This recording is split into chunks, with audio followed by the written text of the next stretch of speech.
Hello, humans. This is Corey. I wanted to tell you about this beautiful and sacred upcoming retreat we have this year. The problem is, for most of us, it's really difficult for us to have moments and periods of stillness long enough to have meaningful spiritual and emotional experiences. I knew exactly what it felt like growing up to be in emotional suffering and not have the guide that I needed to be able to heal and improve my life. What's so powerful about these retreats is not only are they an access point to stillness and connection with the group, but they are an access point to deeper healing and deeper spiritual experiences like you've never experienced. These have had a huge impact in my life and have helped me go deeper. They have truly changed the landscape of me and my family's life as I've come home with greater light and understanding and love. We want you to join us this year on this beautiful retreat. Send us a message. Go to theemotionalblueprint.com and send us a message on that website, and we will send you more information. You can also go to originswellness.org, and all the information is on that website again. So we look forward to seeing you there. Thanks. Acting on emotions as guides to truth. Stillness. Surrendering to what is. Seeking. Using my gifts with purpose. Light. This is the Emotional Blueprint.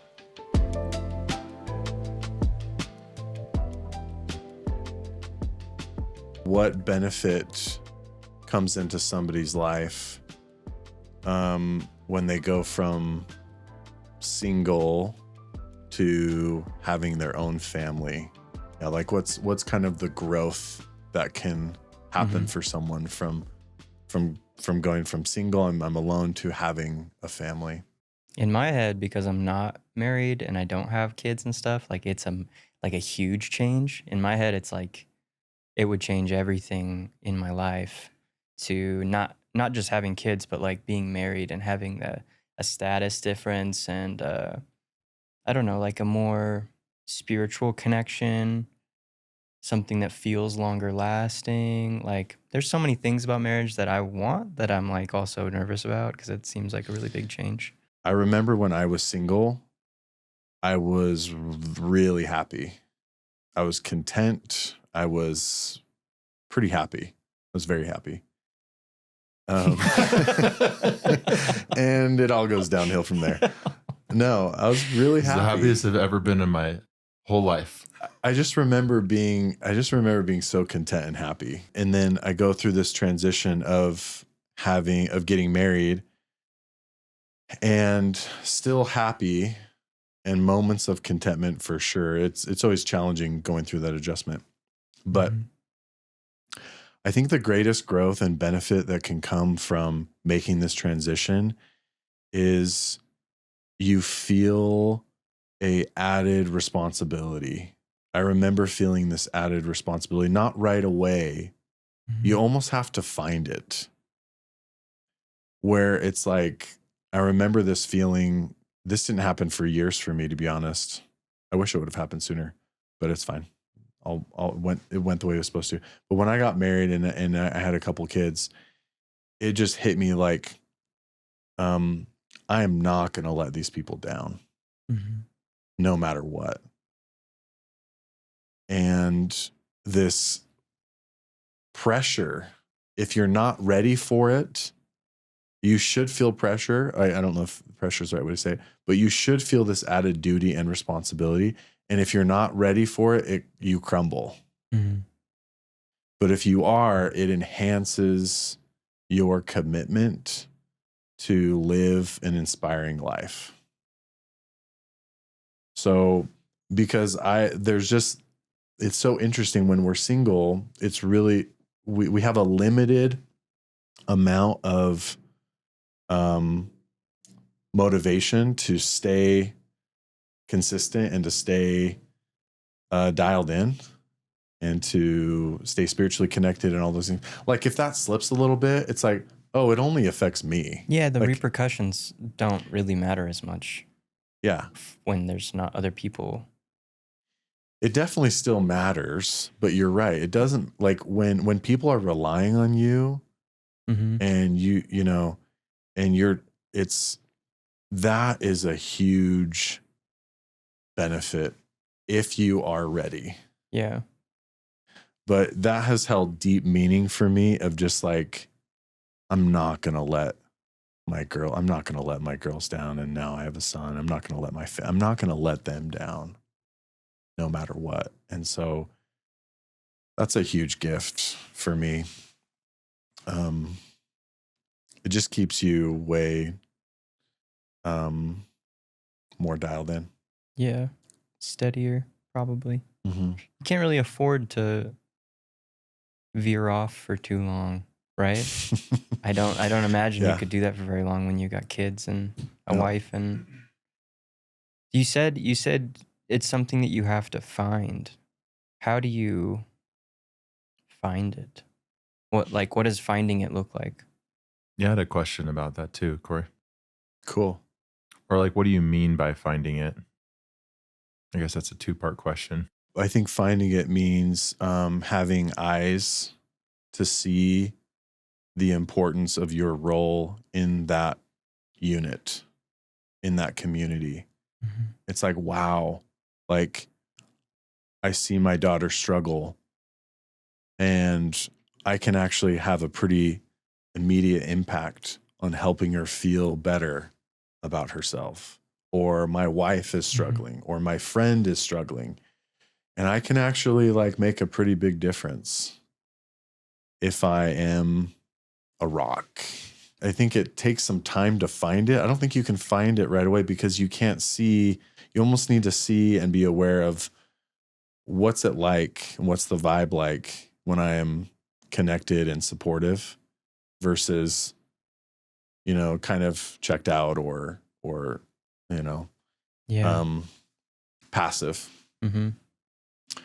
And if you're really looking at it as a father, especially, the significance, the impact is it's significant Noticeably different. for sure. So you kind of have to be aware or like Mhm. present to notice things and then have that help you find that. Yep, Okay. totally. I remember feeling this. Now you don't have to have this. You don't have to have a family to experience this kind of growth and responsibility. You can experience this in any community or even at your job. But it has to be a job or work that if you're not feeling as good spiritually or emotionally, it impacts other people around you.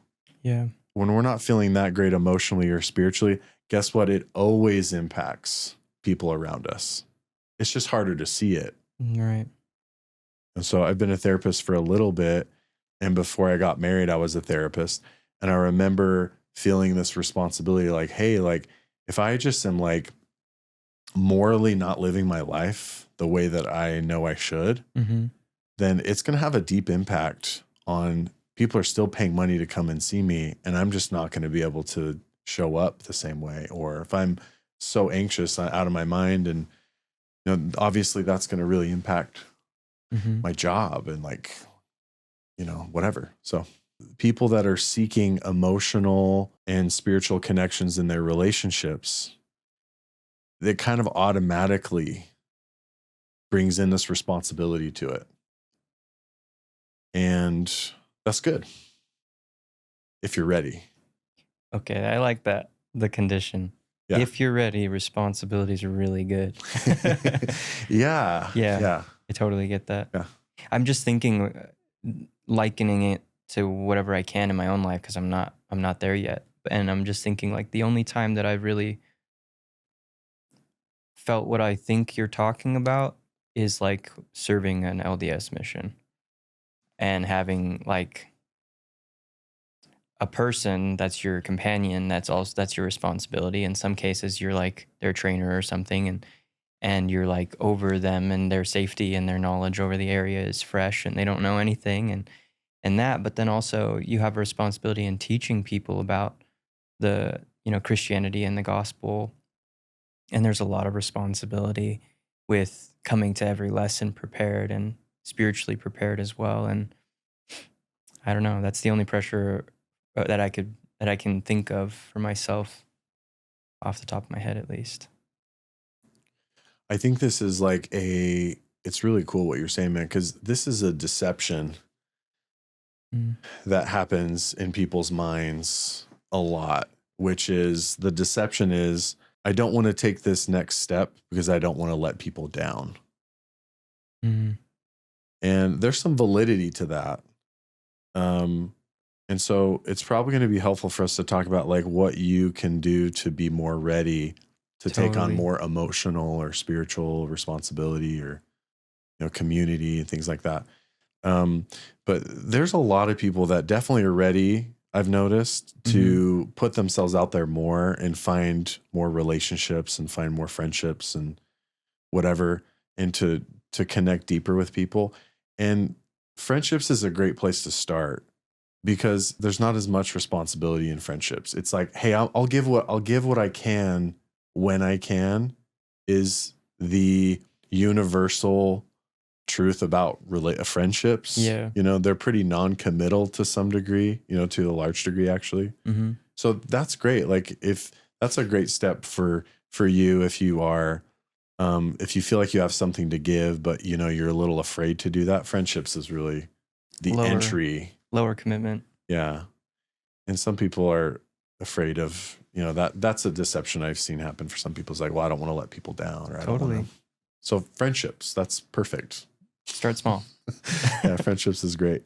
But I think you would actually have a lot of good insight on this. So like when we're talking about going from, maybe the example of going from single to married or single to dating somebody seriously, that's a little bit more of a next level commitment.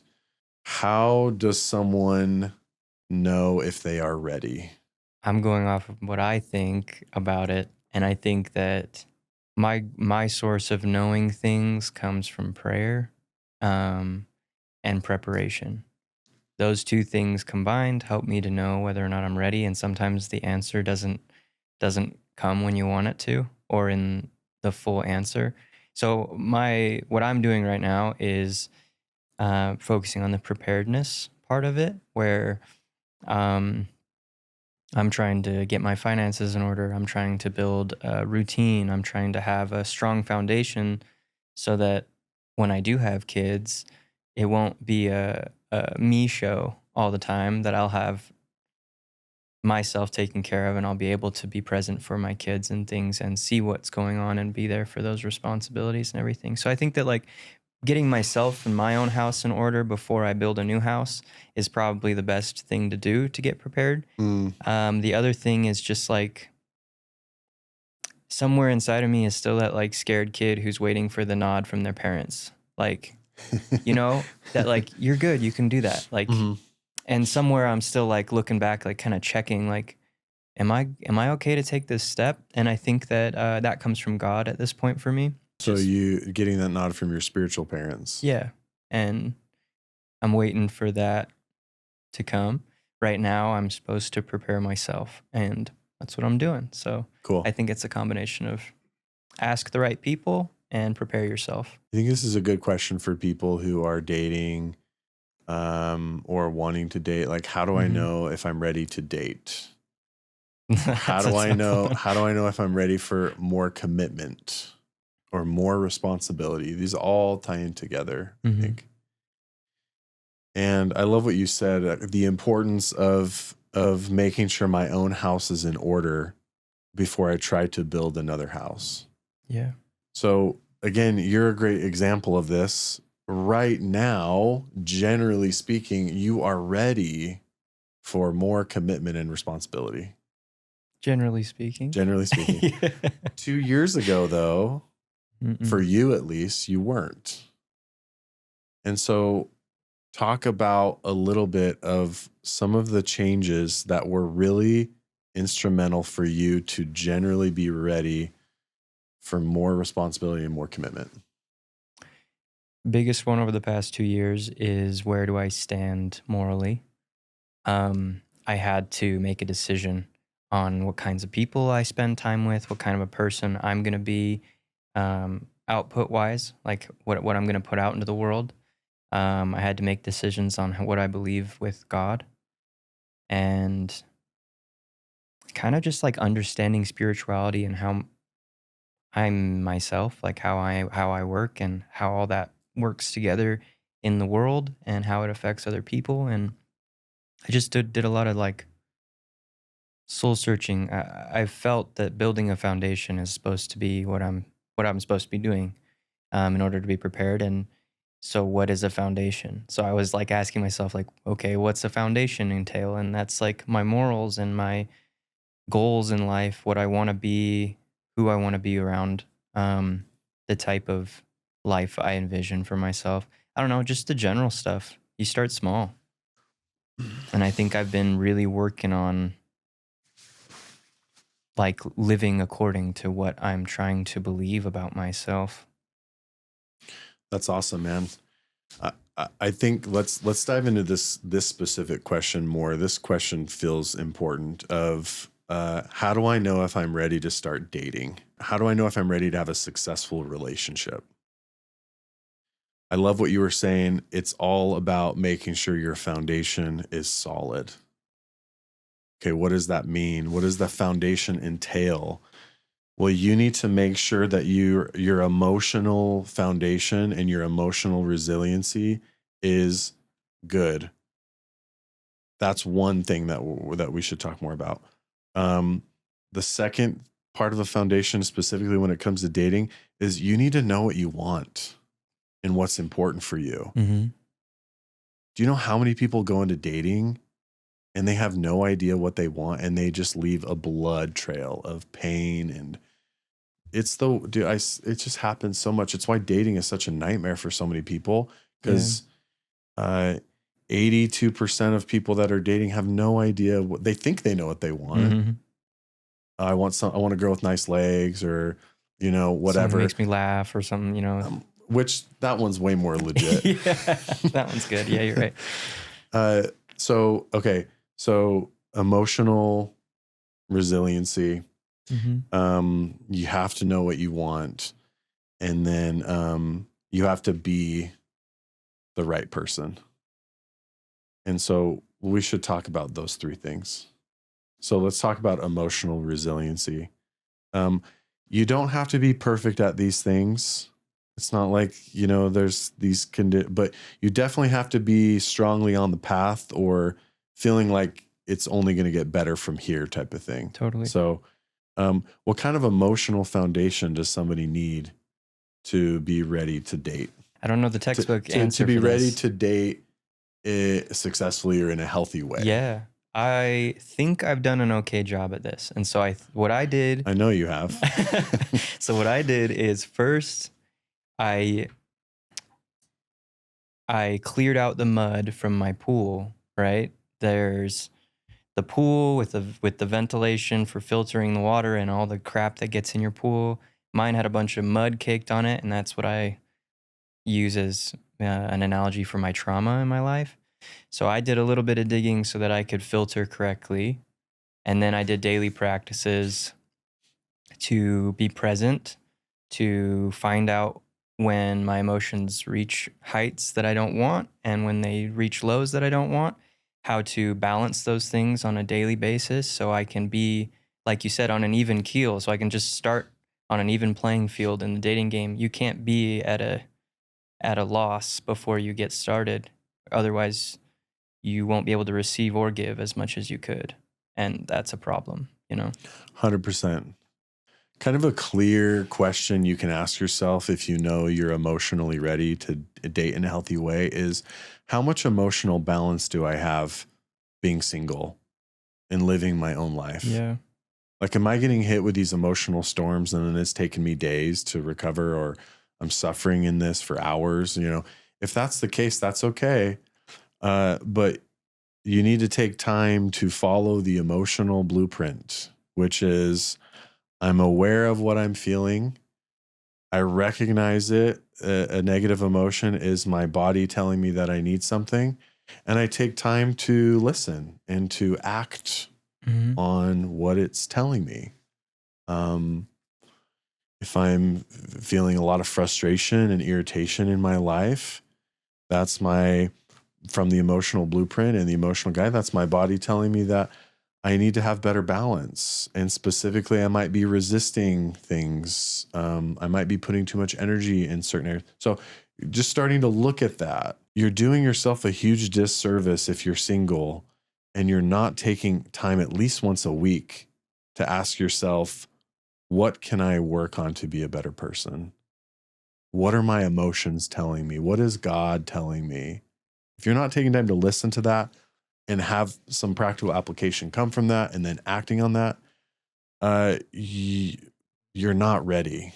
We've talked about past podcasts that we break a lot of that down specifically. We'll be talking more about that specifically in future podcasts, I'm sure. But that's super important. Why is that so important to have this emotional foundation and resiliency before I start dating somebody?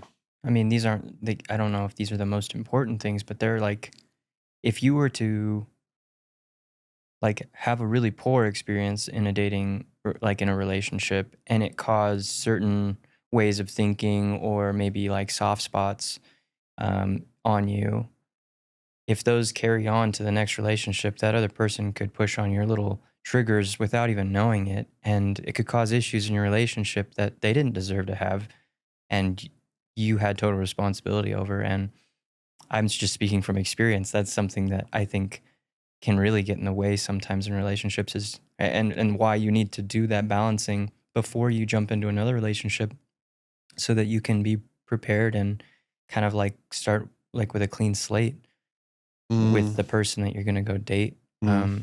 As best as you can. I think being aware of those things at least is better than nothing. Oh my gosh, it's so vital. Mm-hmm. Me and you were talking a few podcasts ago about how what's happening for men and women is that the general state of men and women is men and women are becoming more masculine. Yeah, the energy. In their energy, or in who they are. They're becoming more masculine. And that's not a good thing. Because the feminine, the other side of the yin and the yang, the feminine is responsible for cultivating this emotional awareness, this emotional work. Mm-hmm. And it's also the avenue in which we find guidance through spirituality and feel closer to God, and to find out, and just feel connected in those ways. And establishing those connection and kind of a rhythm with that is it's so vital.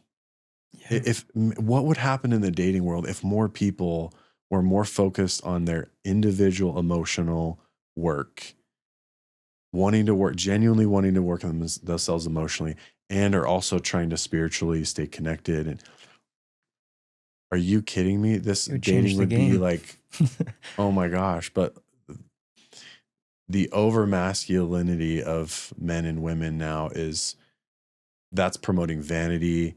It's promoting a lot of people are doing a lot of things. They're working, they're making money, they're doing things all the time. That's the masculine, is the doing. But they're missing the mark. So that's why it's so important. You highlighted it specifically, but that's why it's so important to have this emotional and kind of spiritual foundation. Rhythm, riding the rhythm of that, life starts to support you. And when life starts to support you, you actually feel this like happiness and this fulfillment. And everyone knows that if you want to find the right person, you kind of need to have some of this happiness and contentment in Buddhism, for it to come to you, for it to find you, this mutual finding. Mm-hmm. And I had like two thoughts that came up, and one of them was just like how much easier relationships just in general would be if people were like trying to better themselves first, or trying to be content Oh my first gosh. before asking someone else to make them happy. Before asking someone else to marry them. Right. Like that would be a good idea. But just thinking about that is crazy. That This is a huge form of suffering. It's such a massive form of suffering that's happening in the world. Mhm. So sad. I forget what the second thing that I was thinking about was, but I was just imagining, like if you do those things for yourself, it's so much with anything. If you're doing something, it's so much easier to demand that of someone else. Like, I'm already doing this. I can expect this now from my partner. And the confidence that can come from that, if you were like doing that on your own and you're already content, you're already doing all your things that you need to do, and then you start looking for a partner, you can be so much more confident in holding them to those things. And the inverse of that, if you don't have those things working for you already, you can't ask those things of your partner ahead of time. And Mhm. you might get in a relationship you don't want to be in because of that. 100%. Just thinking about that. Not only can you not ask those things, you're not even seeing those things. Yeah, you're not even aware. You don't even know what to ask. Yeah, it's crazy. Yeah. Major disadvantage if you're thinking about dating. So the gift of having a consistent emotional focus, of taking responsibility for how you feel and trying to work through that, and also having a spiritual connection consistently. This is the main message of this entire podcast, and it always will be. But if you are doing that, the gift of that in dating and in relationships is it gives you vision. Mm-hmm. You now can see, instead of just intellectually knowing what you want, you can actually see what you want in other people. You can see if it's there or if it's not there. People ask the question all the time, like, how do I know if this person is the right person for me? Or how do I know what to look for in dating? The answer from what you're saying and from what is very clear. And it's what Gandhi said. I think be the person that you want to be, the change you want to see in the world. Be that person. Mm-hmm. So easy to see that. What's the percentage of people that are like that on the market right now, in the dating market? 0.5 less. I don't. It's probably a little higher than, but you're talking about 0.5%. Yeah, I don't know. It's going to be a little higher It's than gotta that. be, yeah. It gradually is getting lower, in my opinion, Mhm. based on this the masculine growth of men and Mhm. women. The over masculinization of society is having that go down. But if I were to guess from what I've seen in therapy and in my experience, I would say probably like 10%. It's still pretty small. Yeah. So just think about that. You have to go on average 10 dates. Okay, I'm ready to get back in the market. Mm-hmm. You have to go on average 10 dates to find one that is going to be, that is like you. And just because somebody is working on themselves emotionally and is Mhm. trying to connect spiritually, and that's important to them, it doesn't automatically mean that they are going to be a good match for you either. So it's going to be good to talk about that. So, Mhm. Other thoughts though on this whole like emotional resilience and the spiritual focus. Everybody watches the same streaming sites and listens to the same top 50, songs that are getting put out on the radio and stuff. But it's like those things are really cool to match up with other people and know that you have things that you are alike and that you share hobbies and interests. But I would say like the spiritual side of things is going to answer more questions than any of those other ones at a first date, is like looking for what kind of a person you're talking to, what they believe in. I just think that's probably way more important to be looking into those things than the things that you match up with on paper. Totally. We have to talk about this, what you just said. Yeah. Like it really, when you were saying, what it really brought up for me is like, does it really matter to find someone that is interested in spirituality? Does it really matter for me to be spiritually connected or interested in spirituality?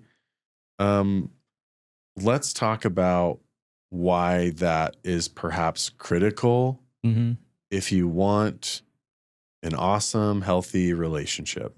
I think that's the only way to have like substance, like real lasting substance, because you can binge watch anything over a weekend or whatever, and it's like you're together and you're like, I don't know, like you're spending time together and you're watching something new, but like it doesn't really like doesn't fulfill anything in you. And so if you're not with someone who like thinks about those things or can have conversations or wants to go and like sit in nature or something, you know, like things that bring up feelings or have experiences that are more meaningful than media and things. I just if you have someone like that, I think that it makes lasting memories and lasting feelings instead of things that are really um short-lived that like we use a lot nowadays.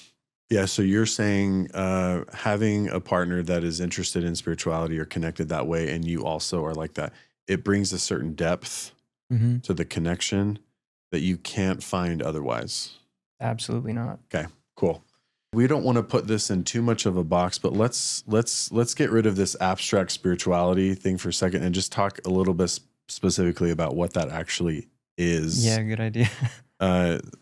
So just a couple thoughts on, okay, what is spirituality? What does that even entail in someone or in yourself? It is a strong desire to seek guidance and wisdom from something greater than yourself.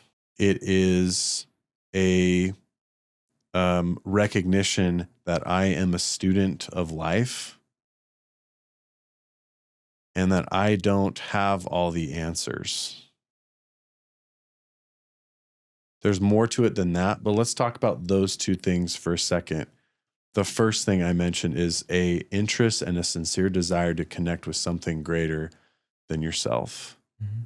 Why is that so important to have in yourself and to look for in someone else in a relationship? I want to get your thought on this, but the one thought that I have is, do you know how many relationships are codependent nowadays? It's a lot. It's most of them.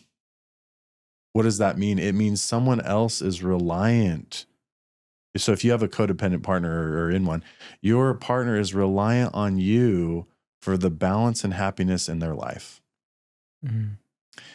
The importance of finding somebody that is interested in connecting to something greater than themselves, it helps them not be as codependent. It helps them to rely on God, Mm-hmm. to seek answers through nature. So having that, you having that, and someone else being interested in that, it's a great insurance policy for unhealthy codependency that is so common. Yeah. I think it's fascinating that that very principle is actually what draws a couple closer together, right? Like you would think that the codependency is like, it's not necessarily that people are trying to be close together by relying too much on each other, but you would think it would be the opposite. But having that higher, it's like that dedication to a higher purpose of seeking after like the greatest truths that the world has to offer or that our souls like yearn for. Yeah, from God or from the source. Yeah. Is in actuality what draws two people closer together than any other form. Yeah, there's a depth to it, like Ernest was saying. But think about the codependency connection with that. It's like, I'm really struggling. I need an answer on like what to do in my life or like how to heal or how to figure this out. And I need you, spouse, or you, boyfriend, Yeah. to tell me what that. It's like, I'm going to disappoint you. I can't, all the time. I can't all Yeah. the time. Yeah. Nobody can give you those. Nobody can give you nobody can give you those answers. Mm-hmm. So I would be bold enough to say is if spirituality is not a part of your relationship, that codependency is to some degree is guaranteed. And maybe contention is guaranteed. And we're trying to put spirituality into an open enough playing field where we're not necessarily talking about religion, but we are talking about the importance of connecting to something greater. And this humility, this importance of being a student Mm-hmm. and to, find answers and connect. Yeah. Okay, your turn a little bit, man. I want to ask you. So this other kind of part of spirituality Mm-hmm. that I kind of mentioned is someone developing or someone seeing themselves as a student of life, and that I have much to learn.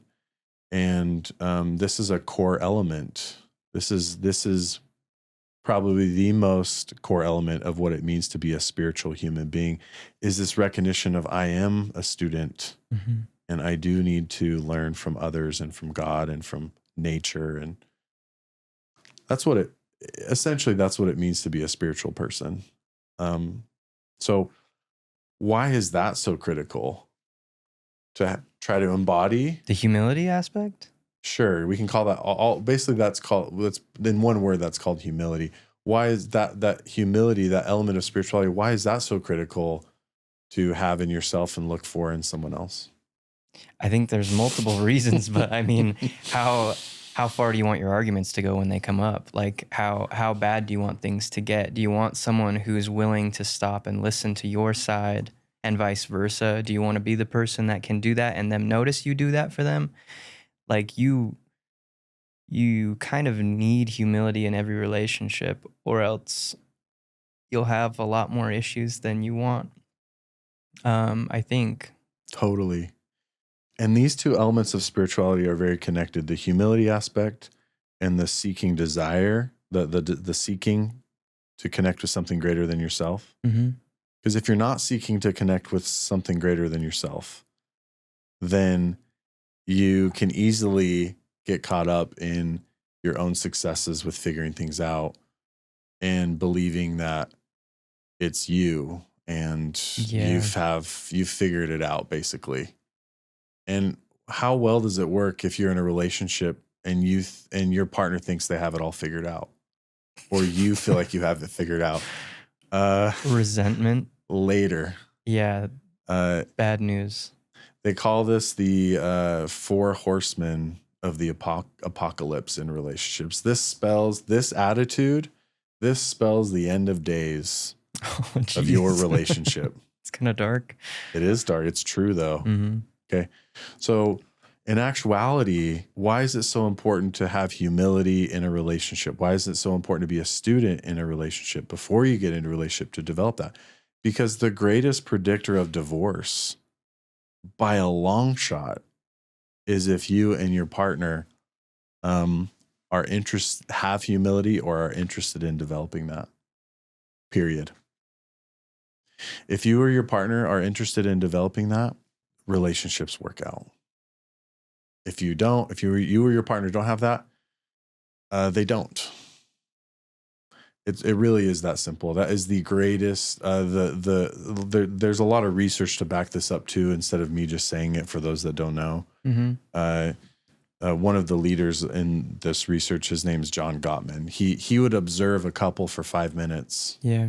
And then he would predict with a 95% accuracy rate if the relationship worked out or not. Mm-hmm.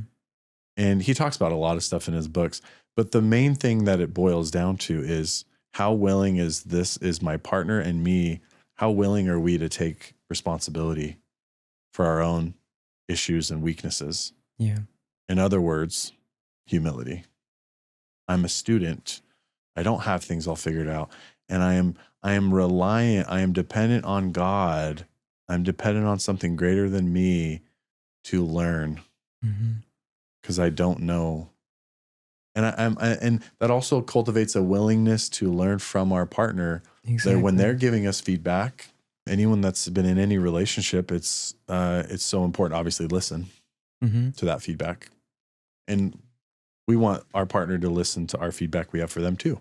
So if we want that to happen, we gotta be the goal is to be the first one to do that. So spirituality is critical. Yeah. To successful relationships. It makes so much sense that spirituality dictates, like if you're a spiritual person, you have to have the characteristic of some sort of willingness or humility or submissiveness towards that higher power or that spirituality that you're trying to learn more about or tap into, and how like that's mirrored so well in relationships. Yes. Like perfectly mirrored in relationships is kind of cool. Because I mean, the chain of thought there is like, if let's say your wife is talking and you're in a discussion or an argument or whatever you want to call it, but if you don't have the humility, there won't be that chain of thought that says truth comes from all sources and it might come from her mouth as she's speaking to me now. Cool.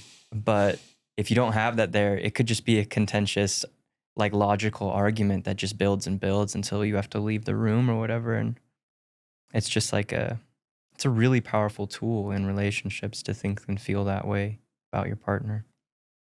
100%. Like, oh, they might actually be speaking for God. Right. And so it's important for me to listen. If I need to hear what he's going to say, I need to hear what she's going to say.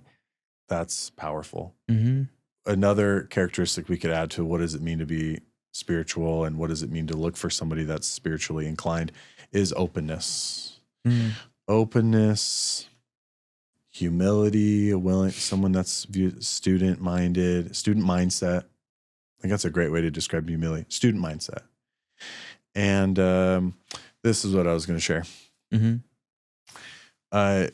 Is this humility really does come from God or from something greater than us, because we need to, part of the relationship with God is a recognition of our own limitations. Through our relationship with something greater than ourselves, we see this in nature too. You know, Dane's a surfer. You know, I was in Hawaii a while ago observing observing these giant waves. And I'm like, holy cow, the power of these waves. And then I have this experience where I jump in and I almost drowned. And it took you out. And it's like, whoa, just a reminder of my own insignificance. It's not a shame thing. It's a truth thing. Like, wow, I am small in this world. There's a lot for me to learn.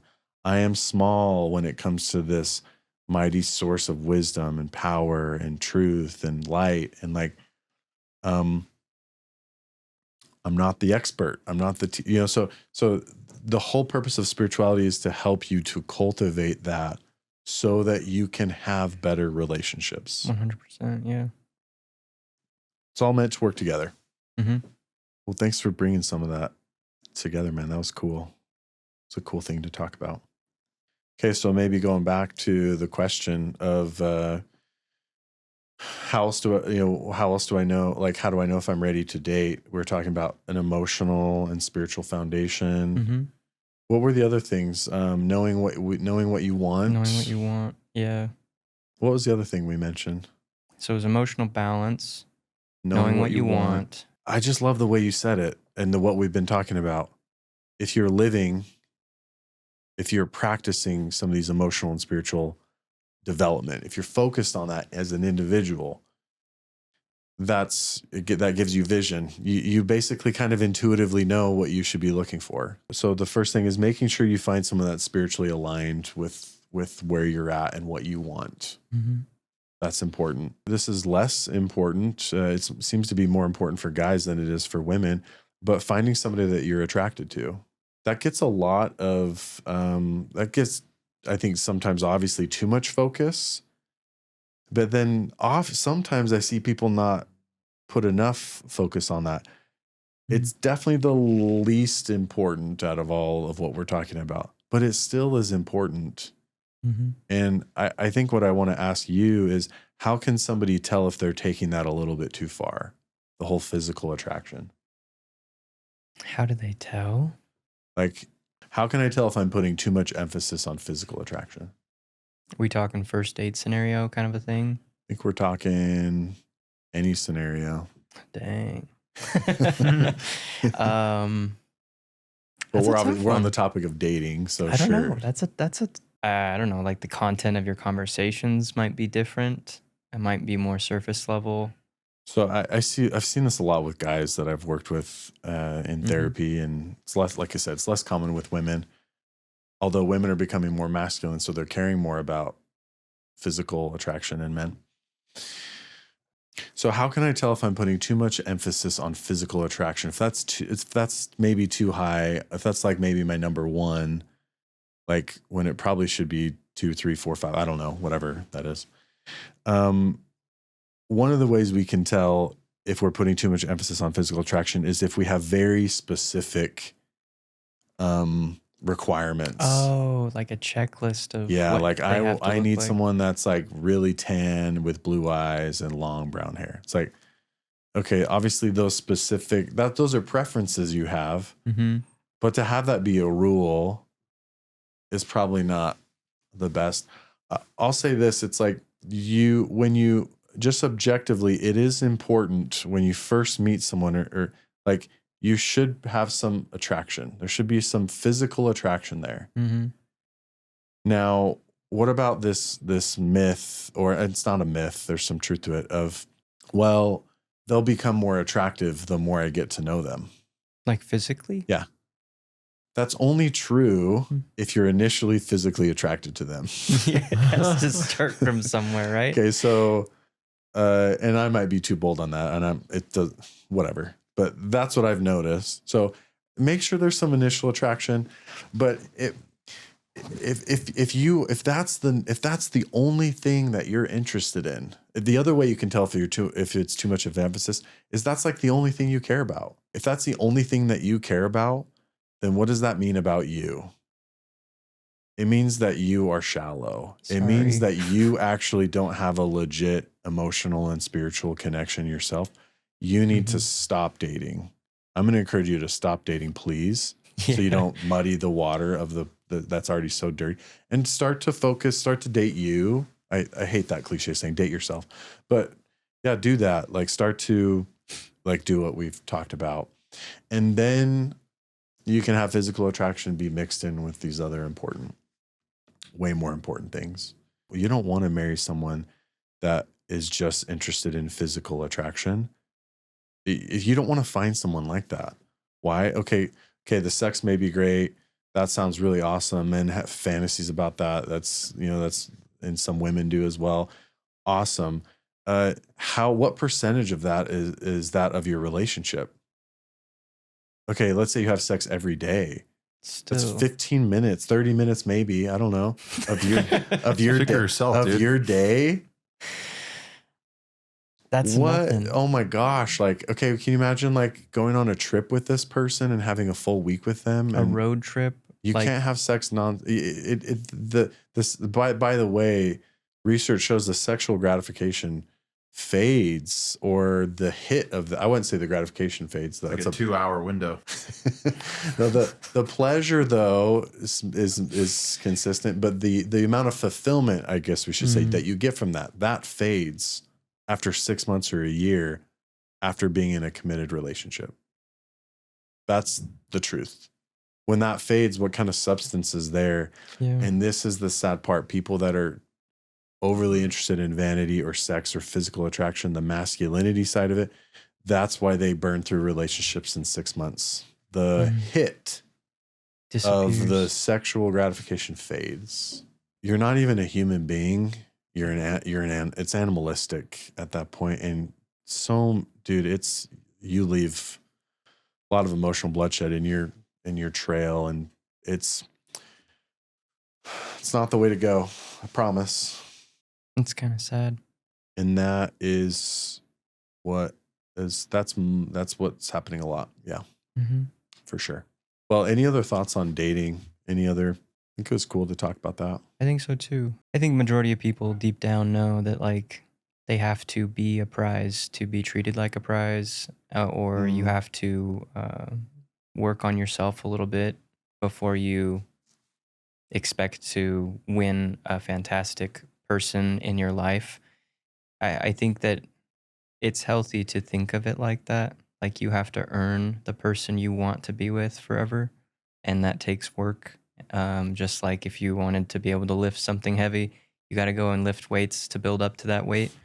Like if you want a really top tier person in your life forever, you might have to have the qualities to attract the top tier person in your life. And I think everybody knows that deep down. It was just really cool to go over it in detail and like as a refresher that like there's more than just what kind of car you drive and what kind of clothes you buy. It's going to be a lot deeper than that, and it's going to matter when you really care about it.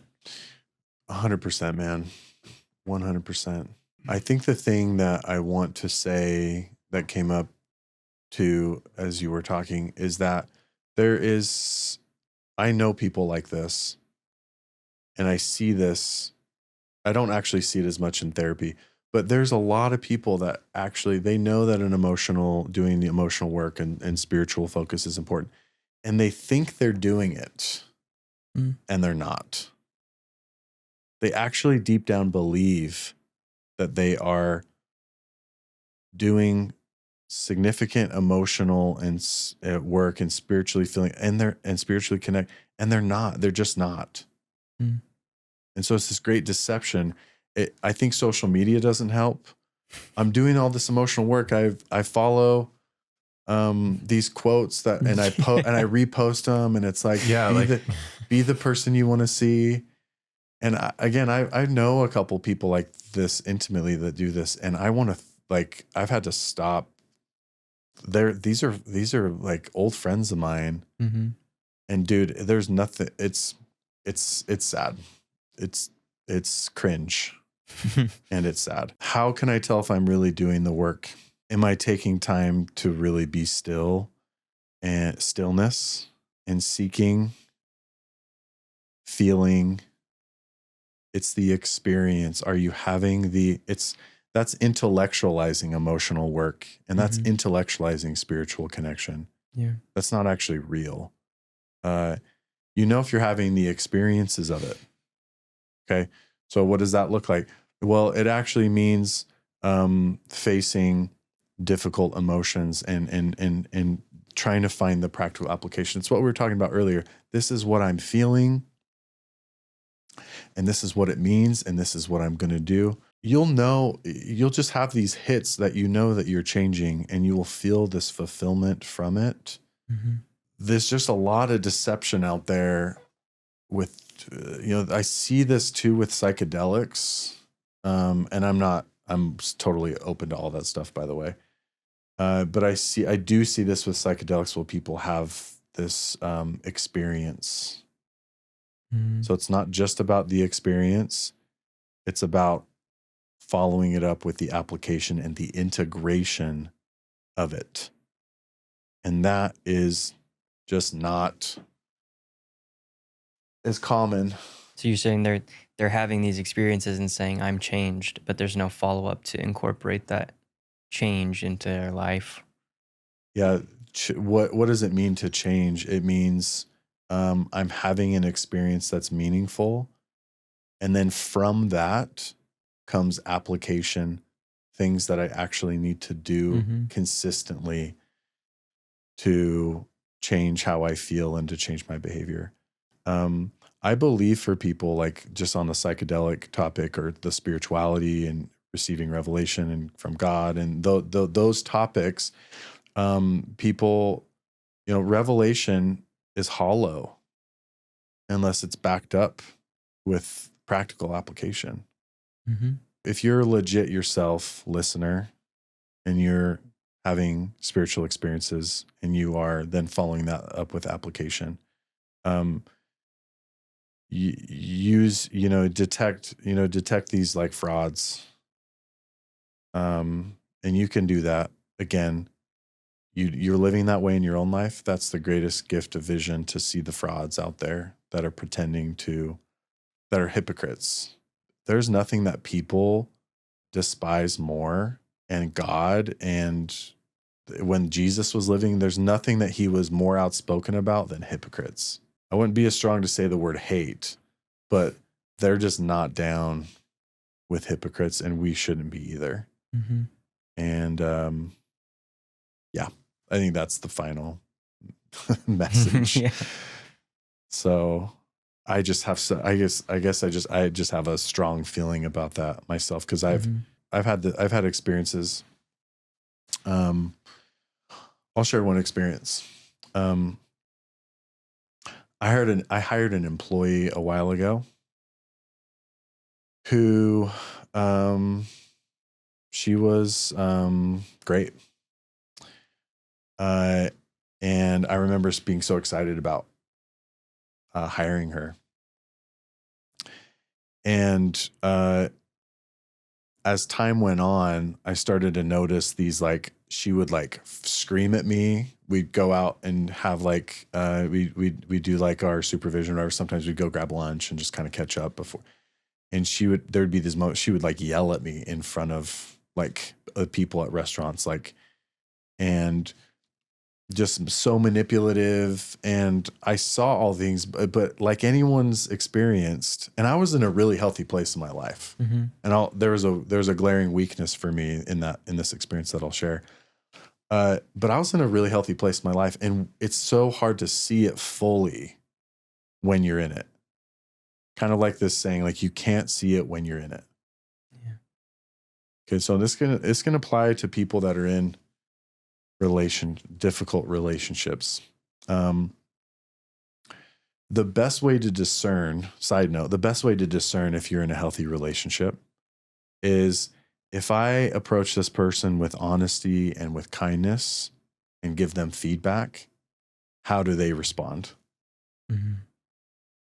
That is the best way to detect a hypocrite and unhealthiness and a toxic relationship. Now, some people might get defensive or whatever initially, but if they're healthy, and they'll come back and they'll be genuine, and you know, sometimes I get defensive, that's fine. And so it got crazy, man. And why didn't I just fire her? Well, because regretfully at the time I had this attachment to money, and I was making good money off her. I'm like, I think I can just keep her in the corner and keep her kind of separate, and, you know, make this money off her, and it'll be fine. There's this image of a Venus flytrap. And if you put a red pepper in a Venus flytrap and you set up a time lapse, the acid of this bell pepper will gradually turn this Venus flytrap black, and it'll begin to disintegrate. Oh, geez. And I love the imagery of that. The toxicity of a relationship fills your soul with darkness. Mm. And you begin to disintegrate over time. Everyone knows this intellectually, but that visual has always been powerful to me. Someone shared it with me today, actually. And it's really struck a chord. And that's what was happening. My darkness was beginning to creep in. And I thought I could I'll just keep it over there. Anyways, make the long story short.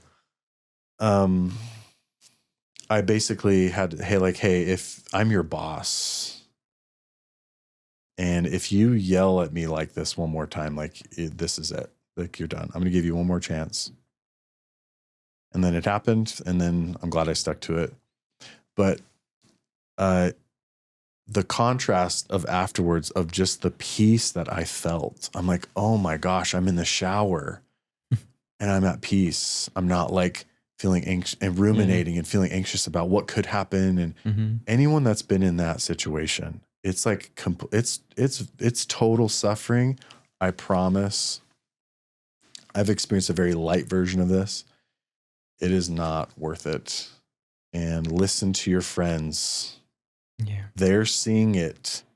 You can't see it when you're in it. They're seeing it differently than you. Try to have this humility.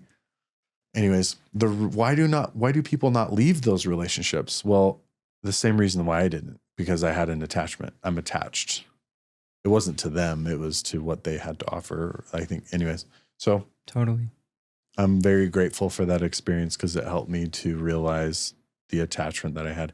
And it's been a beautiful awakening for me this last couple of years to be able to let go of that attachment. And I believe I have. And it's been so nice. Any attachment to money, to sex, to anything, any attachment, we've talked about this, it pulls us. So it always, the cost of that is it always affects our relationships. Are you comparing that in any way to like the attachment to being attracted, like in a relationship, like, or having that be the emphasis in your relationship? Yeah, the attachment to lust or to vanity is a real thing. And so that can definitely cross over for sure, Dane. Yeah. Like some people have an attachment to dating or to marrying a 10. And Just for the status, like socially, being with someone who's looked at as popular or Yes, beautiful or whatever. That's like attachment to status almost more than even yeah, the yeah, actual, that side of it is. Yeah. Yeah. It can be for other reasons, like just for them and how it makes them feel when someone that's a 10 wants them. There's something unhealthy there, Yeah. So It's always it's something. an attachment, whatever we can call that, whatever. But Mhm. anyways, again, we shouldn't need that. There's nothing wrong with wanting that, Mhm. but who doesn't want a 10 partner physically or whatever? But you just balance that out with the important things that we've been talking about, Totally. not to stay on this topic for too long, but I just feel like there's a certain type of attraction that transcends the physical when you find someone, I think, that fits the criteria of what we've been talking about for like healthy relationships. And I think about like the relationships that I had, just the people that I felt like I was really, really deeply attracted to. And it was always like, there was kind of like a spiritual element to it. And not from like a religious standpoint, but there was like an intangible side to the attraction that made me want to be like a better person. Well, that's so cool because, just on the topic of sex, if you want the sex to be way better in your relationship, it's less about a skill. It's more about having somebody that you're deeply connected to. Then the bond of sex is like, holy cow, it really is on fire. It comes alive. It's, it's great. So it's that, I love that just reminded me of that. What enhances sexual gratification is not finding a partner that's necessarily more attractive or better at sex. Yeah. It's finding somebody that is spiritually and emotionally like dialed. Yeah. You can connect better with. If you have benefited from this podcast in any way, it would mean the world to us to have you subscribe, to allow us to keep it going and bring on inspirational human beings.